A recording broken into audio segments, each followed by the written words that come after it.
Hey guys, I'm sure you've all been watching the World Cup qualifiers and know by now that one of the game's most famous duels hasn't qualified yet. So before we get started, this is Keith Allen. Make sure to check out the new arena course on ProGuides.com so you can qualify for the World Cup yourself. And like and subscribe below. Tfue knew he was in trouble. He sat low ground looking up. It was him and Cloakzy's final qualifying game for week 6, and the duel sat at 79 points. Close, but not close enough. Turner Tfue Tinney was in a difficult spot. He had no mats and only one more shadow bomb in his inventory. In response, Tfue used his last shadow bomb. He plunged to low ground, desperately looking for a kill, but it wasn't enough. Tfue unceremoniously took a shotgun to the face, ending him and Cloakzy's run for week 6. Once again, the most popular Fortnite duel in the world did not qualify for the World Cup. The duel finished with 81 points. Good for a top 10 finish, but just not good enough to qualify. Cloakzy was less than pleased. Scoring system's so bad, man. Every single team above us, not even close to our wins. Yeah, I mean, our first few games, It's so good. I mean, we just get so unlucky. For Tfue and Cloakzy, this was another bad week. Another week where they couldn't qualify for the biggest Fortnite tournament the world has ever seen. With only 6 spots remaining for the entire NA East region, it might be a little too late for the fan-favorite duo. And for Epic Games, this displayed another worrying trend for their massive event. Fortnite is one of the most popular games in the world. Everyone knows this. But when it comes to massive tournaments, the game's viewership has continued to drop. Tfue alone had more than 100,000 viewers on this channel for the qualifying event. Meanwhile, Fortnite's channel averaged just under 24,000. Regardless of what you think about Tfue, it's just easier to watch his stream than watching the laggy Fortnite climb. To make matters worse, Ninja and Reverse 2K came up 2 points away from qualifying. And yes, they finished with 3 wins as well. This brings up 2 issues. The first is rather clear. Epic Games wants this big-name streamers to attend the World Cup. Imagine the biggest Fortnite tournament in the world not featuring Tfue, Cloakzy, and Ninja. Look, I know that Tfue has qualified for the solo event, but to be honest, the duo event is what everyone is anticipating. That event has more money on the line and always has more viewers. Watching your favorite duo is just so much more enjoyable than watching a solo camp in the box. You can hear their callouts, hear their decisions, and hopefully improve your own gameplay. The tournament would be that much better with the big stars attending. There would be more hype and more reasons to watch, thus more views for Epic.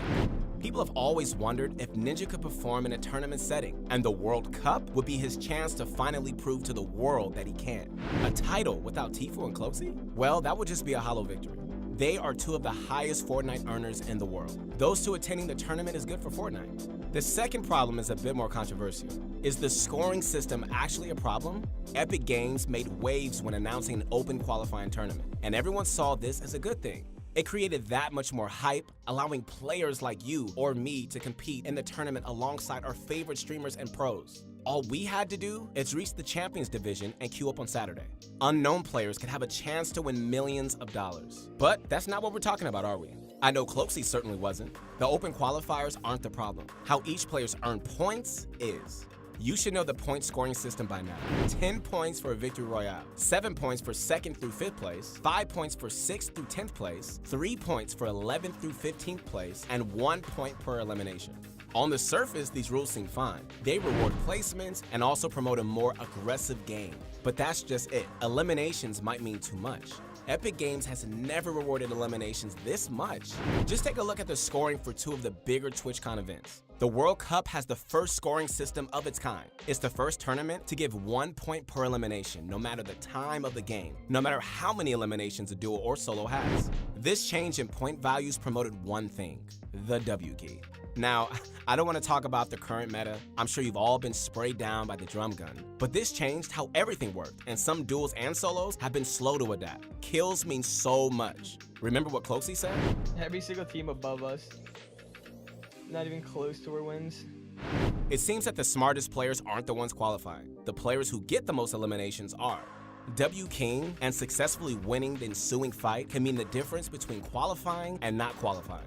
This also adds a massive element of luck to the total points. Ask anyone who plays in the late game lobbies. A few lucky zones and you'll be racking up points. You can laser rotating people out of the air and get tons of eliminations, increasing your total points without even winning. I know what you're thinking. Yes, it can't be all about the points. Tfue and Cloakzy are certainly not without fault. They haven't played their best, it's really that simple. They can complain about being griefed all they want, but they simply haven't been consistent. Every week, Tfue and Cloakzy start out incredibly strong, and week 6 was no different. They won the first 2 games and were primed to earn their spot. Push on this side. That guy. Got him. Nice, Got nice. him. Watch. Under us. Yo, look. Find us, on me. Okay, looking at you. Like, no mats. Nice. I'm getting mats. Give us mats. I don't have mats. I have no mats. Got it. I need you to bench me right now. Okay, I'm dropping. I gotta pop mats. minis. Half stack. Nice. They're dropping. Knock out flash. Nice. Dropping. Guy underneath you. Be careful. Okay, I'm looking at him. Good call. Drop down. Nice. I just got I have to pop minis. Breaking the There's tree. 6 people left. I'm popping 2 minis. Knock out this flash down. I'm popping the tree. I'm breaking the tree. They're fighting down there. Okay, I'm reloading my RPG. Knock out last one. Spray. I'm RPGing. Flushed her. Okay. Got her. Coming out. Nice. Let's go. Good win.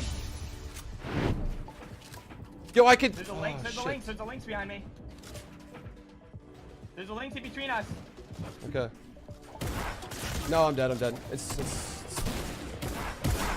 It's fine. You got this. You can clutch this out.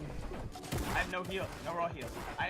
You're good. There's only 3 people. No. I think you can just get these kills, baby. I believe in you.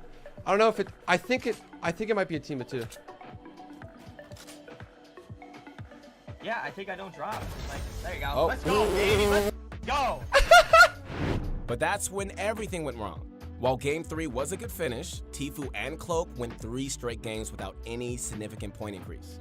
In their own words, the games were a waste of time, but they weren't finished just yet. Their 8th game saw them take home 1 more win, their 3rd of the day. 15 off that guy. Focus him. Go zone. Focus that guy. Okay.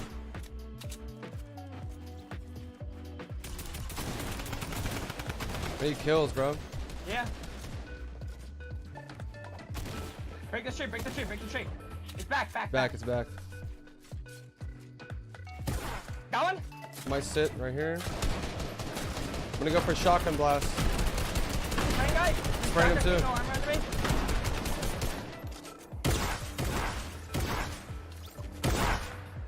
I'm dropping down a bit.